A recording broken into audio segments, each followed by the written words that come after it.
I would be doing a disservice to our relationship. That phrase has become my new superpower. I have used the phrase so many different times.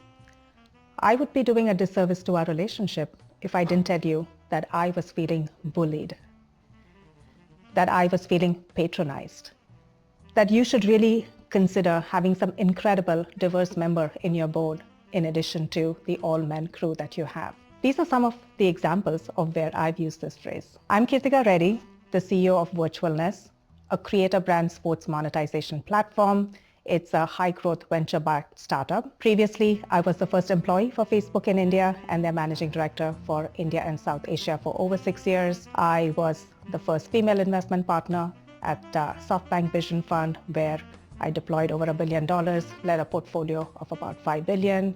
I chaired the Stanford Business School Management Board. I am so grateful for all of the opportunities that I have been given. If I think about my journey and the arc of life, my mother did not have the opportunity to finish her high school education because her parents said, you only need enough math to do the grocery bill.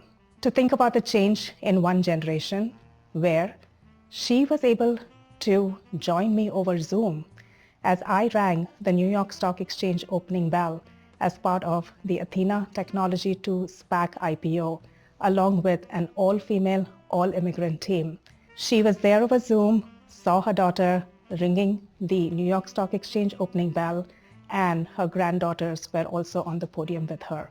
It was one of those proudest, surreal moments of my life. People often ask me, as they hear about my journey, they ask me, all of these glass ceiling issues, all of these gender issues that one talks about, does it fade away as you get senior? I know that the answer that they want to hear is yes, and I hate to shatter that expectation when I tell them that the answer is actually no.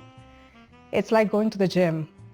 It never gets easier, you just get stronger, and the problems that you deal with just get more complex. Just a few years ago, I was told by a peer executive that I got a particular role only because I was a woman. You get things handed to you on a platter, they said, implying that men had to work 10 times harder for the role that I got. I first chalked it to an emotional reaction, and I thought it would pass. This was someone I thought very highly of and had a great relationship with. But when that started a pattern of undermining me constantly, often publicly, I started feeling bullied, and I knew I could not let this pass. To be clear, this was not the first time that I had felt bullied. Almost a decade ago, I was in a similar situation, and my best well-wishers told me, Kirtika, let it go.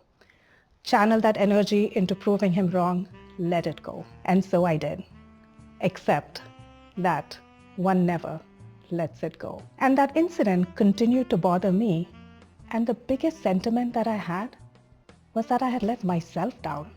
I hadn't stood up for myself, and that was a very hard feeling to live with.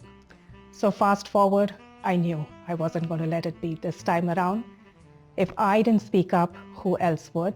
I wrote him a note and I said, I would be doing a disservice to our relationship if I didn't highlight that your behavior is making me not do my best at work.